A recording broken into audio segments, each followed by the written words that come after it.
Good evening to you. I'm Christine Johnson. And welcome back, everyone. I'm Maurice Dubois. He thought he was renting out his apartment for the weekend to a family in town for a wedding, but instead, a city comedian says the joke was on him. Yeah, he says he walked into an outrageous situation in the middle of his living room. CBS 2's John Slattery has more on the sex party surprise.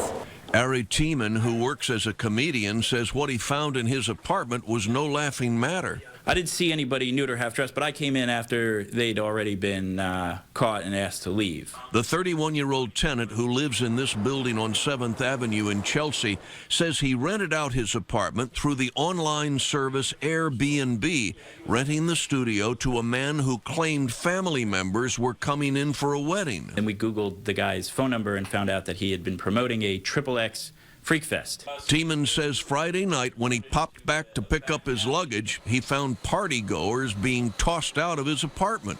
Instead of there being a man with his brother and sister-in-law, as he'd said, there were a good 18 or so people outside looking like they'd been thrown out of a nightclub. Inside, he says, more partygoers. Found another half dozen or so people carrying furniture out of the apartment. In fact, he said the place had been trashed. There were packages of alcohol and latex wrappers and such. Tiemann says they were stacking his furniture in the rear alley.